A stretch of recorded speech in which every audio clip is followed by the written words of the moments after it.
We had a chance to talk to Dr. Russell Blaylock, MD, a retired neurosurgeon and author. His trailblazing research has tirelessly documented the fact that there is an epidemic of neurological disorders in the Western world, directly tied to toxins in our environment, and the story behind the story concerning the larger global eugenics program behind population reduction.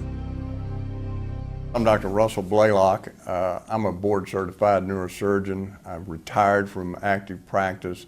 Now I do primarily theoretical research in neurosciences and spend most of my time writing research articles, review articles on neuroscience projects at the present time. What I found interesting in all of this when I first started looking at it, looking at the funding by the Rockefeller Foundation and many of the other foundations like Ford Foundation, the Carnegie Foundation, and looking back into the history of it, and I came accidentally upon a book by Dr. Lily Kay. She was doing a research project looking at the origins of molecular biology in the United States. And that was primarily my interest, was just reviewing the history of molecular biology. But to my surprise, much of the book describes what was called the Science of Man project by the Rockefeller Foundation. And primarily, and this is in the period about 1910, primarily what he was interested in, and his foundation board, was doing social engineering. They were concerned that society was made of a lot of people they considered undesirables. Their definition of undesirables was people that had lower IQ, people that had physical defects, people who had diseases, people who did not behave in a way that these group of elitists thought people should behave in a society. So their idea was to use eugenics, which was the primary science at the time, to redevelop man, to create a new type of person. And they coined the term social engineering. Now, of course, at that time, we didn't have DNA as a concept. So they were using rather crude genetics to bring this about in the very beginning. So what she shows is the Rockefeller Foundation was really putting a lot of money in this. And in order to do that, he thought, what I'll do is I will fund major universities, and he picked Caltech as one of those universities, and then some in the East like Harvard and Johns Hopkins and Columbia, University of Chicago as the primary centers where this type of study would be carried out and how to re-engineer human beings to be in the form that they thought humans should be. And gradually, as science began to become more sophisticated, and eugenics began to get a really bad name as the period of Adolf Hitler occurred, and you realize that the Rockefeller eugenicists, before Hitler became well-known in power, they were traveling to Germany and exchanging information on these eugenic programs. So a fair amount of this information came from the Rockefeller Foundation. Of course, after World War II, when the world found out a lot of what was going on in eugenics and the horror of eugenics, most of these programs were abandoned, and the Rockefeller Foundations very quickly said to all their members, let's never use the name eugenics anymore. What we'll talk about is social engineering, the new science of man, behavioralism. So they had these key words that meant basically the same type idea, that is redesigning man and man's behavior and controlling it through elitist ideas, but we would do it through new science. And we would establish major institutions in the United States that would control medical education, through his General Education Board, which was a very powerful foundation regulation of education in America. And so he would appoint professors that would be directors of these programs.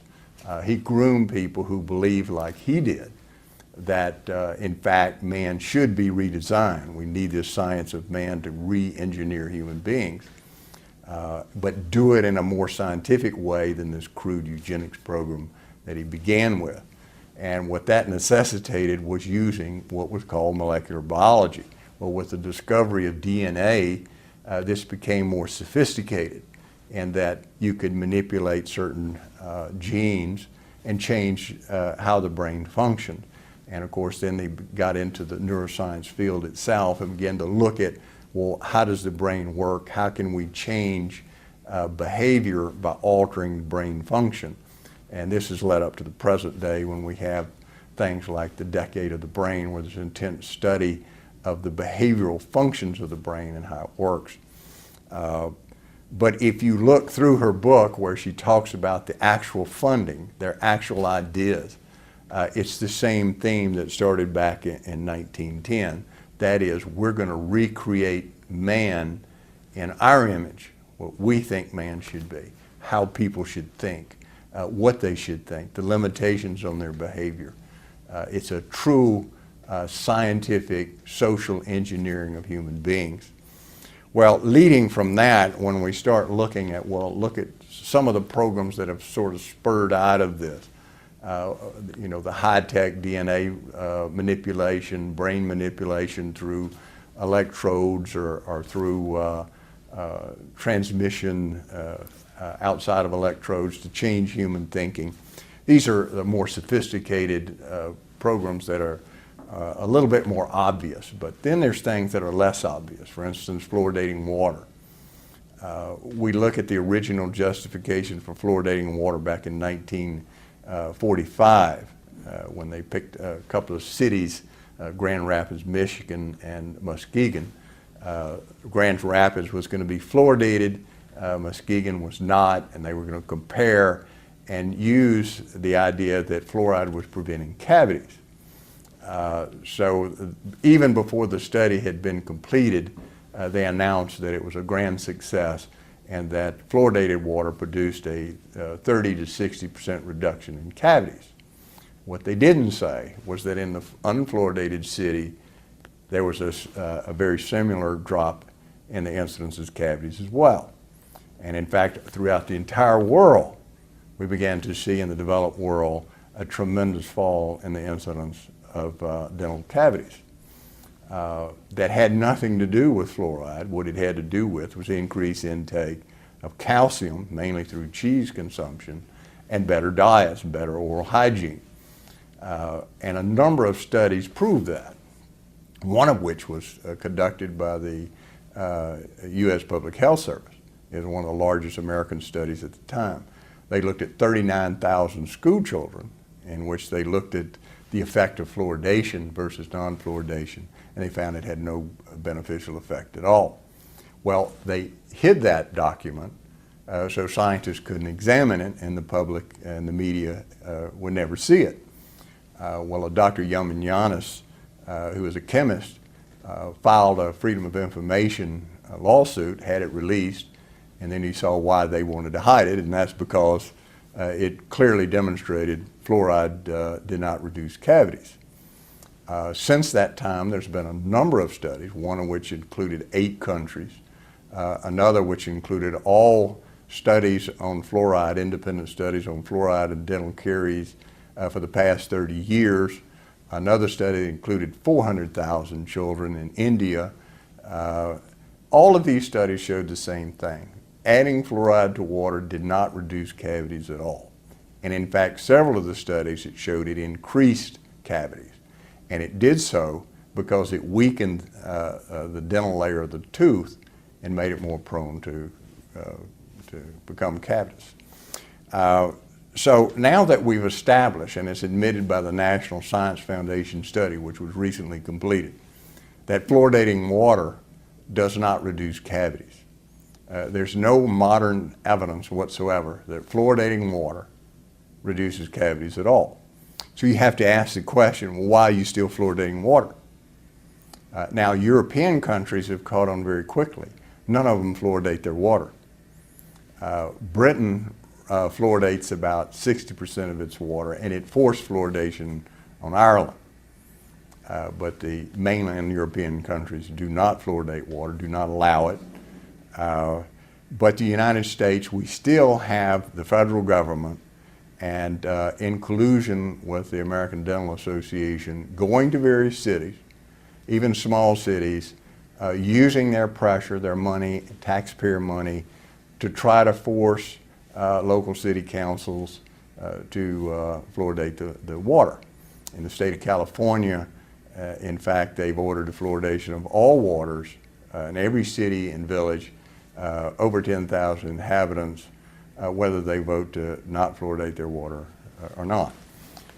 So you have to ask the question, well, now that scientifically we've proven that fluoridating water has no effect on reducing cavities, why is the federal government spending so much money and effort to force fluoridation of the rest of the water supply, and even insisting that bottled water be fluoridated, that no one would have access to unfluoridated water except the elite? Well, if we look at the scientific studies on what is the effect of fluoridation, well, we know fluoridating water through a number of studies, some of which were ordered by the federal government itself in the earlier days, increases cancer risk. Burke and Yamin, two scientists, did one of the largest cancer studies in relationship to fluoridating water supply. They looked at all cities, 10 cities in the eastern part of the United States. And they showed that in fluoridated cities, as compared to unfluoridated, there was a 10% increase in cancer. This was a criticized study, so they repeated it, and they did all cities east of the Mississippi, above 10,000 population, comparing fluoridated and unfluoridated.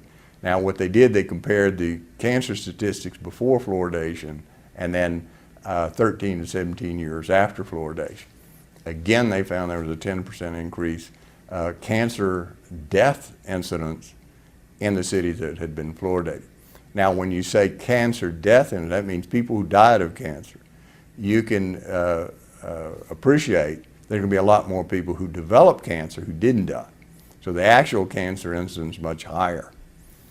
This study was so impressive to some members of Congress, they ordered a study of this link to cancer through the Battelle Research Institute. These studies showed that, number one, it produced a number of types of cancer, one which was a very rare liver cancer, and it significantly increased the growth of cancer in people who already had cancers. Well, despite these studies, they're still fluoridating water. They found out it increased fractures, not only in the elderly, but in younger women. And it increased hip fractures in older men to a greater extent than the women. Well, a hip fracture in someone over 65 has a high mortality rate. So it's a good way, if you wanted to increase the mortality of the elderly and get them out of the way, which is in discussion today. We know that it has profound effects on the brain. One of the most impressive was done by Dr. Phyllis Mullenix, who was a highly regarded neurotoxicologist, someone who studies the toxicity of different elements on the brain. Well, she was drafted into doing this when she worked for the Forsyth Dental Research Institute. And she had never worked with fluoride, didn't know a lot about it. Now, I know this firsthand because I've interviewed her and talked with her, and I know her. And she said when she first was going to do the research project to see if fluoridating water had any effect on the brain's function, she thought it would be negative. She didn't think fluoride would have any adverse effects on the brain. She did one of the largest studies that's been done in animals to see the effect of fluoridating water on their brain function. And she used a very innovative modern technique. And in this technique, she used computers to see the behavior of the animal so that it was totally objective. There was no subjective influence by the researcher themselves. That had never been done before, and all this was high-tech equipment. She completed her study, and to her surprise, the fluoride produced two main effects. If you fed the fluoride to a pregnant animal, the offspring then became hyperactive.